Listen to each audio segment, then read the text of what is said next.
Olá a todos, bem-vindos ao meu canal no YouTube. No vídeo de hoje nós vamos falar sobre um grande filósofo do século XIX chamado Friedrich Nietzsche, ou Friedrich Nietzsche, depende de como você queira pronunciar aí. Os nomes dos filósofos alemães, em geral, são muito complicados, mas como você queira chamar. Nietzsche foi um filósofo alemão do século XIX que influenciou muito, teve uma forte influência na história da filosofia e é de uma atualidade imensa até hoje. Eu estou aqui com um volume que reúne algumas obras do Friedrich Nietzsche. Espero ler todas as obras do Nietzsche antes da minha morte. Espero que demore um pouco. Enfim. Então, Friedrich Nietzsche é do século XIX, nasceu em 1844 e faleceu no ano de 1900. Ele recebe a herança de Schopenhauer, a influência de Schopenhauer. Foi um grande filósofo marcado pelo pessimismo. Schopenhauer tinha uma visão trágica da vida, uma visão extremamente pessimista.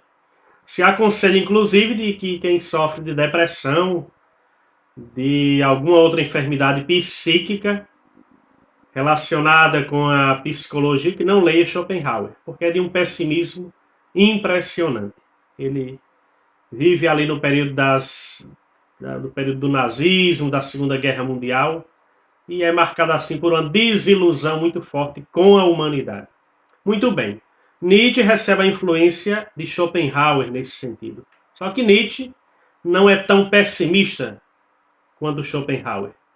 Nietzsche acredita que a vida vale a pena, que ela tem um sentido, que há alegria, que o homem satisfazer suas vontades, seus desejos, a deixar um pouco a moral cristã de lado, de tanta proibição, de tanta norma. Quando o homem for livre, realizar seus desejos, seus instintos, o homem se realiza aqui e agora, neste mundo.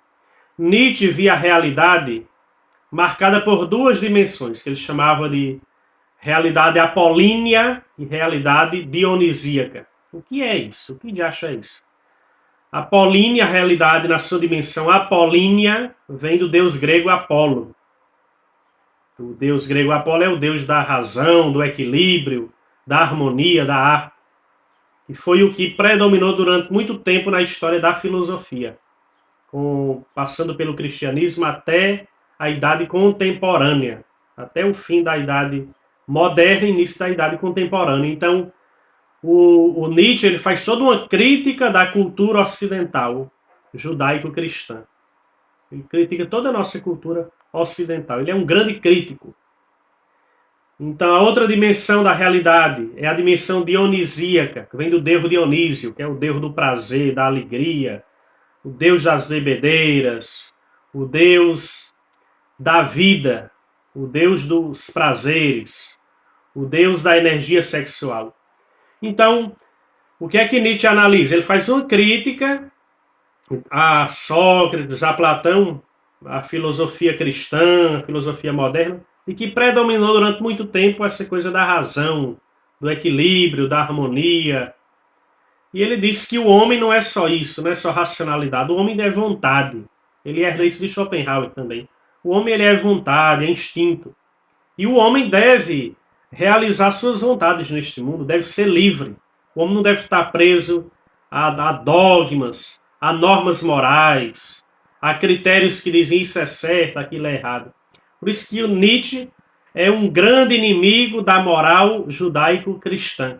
Ele diz que o cristianismo é inimigo da vida. O cristianismo, com esse monte de normas, de pode, não pode, tudo é pecado.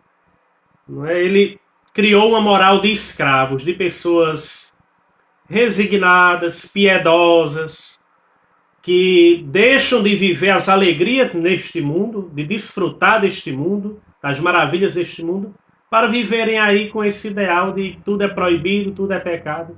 Então Nietzsche acusa fortemente o cristianismo de ser o inimigo da vida, um inimigo da alegria, um inimigo da realização humana, do homem neste mundo. É preciso acabar e superar essa moral de escravos. Essa visão de Nietzsche, negativa em relação ao cristianismo, se deve, em parte, que o pai dele era pastor luterano. Nietzsche tem uma forte influência do cristianismo na sua vida. E recebeu uma formação muito rígida. Isso, em parte, explica o porquê ele tem essa visão negativa do cristianismo.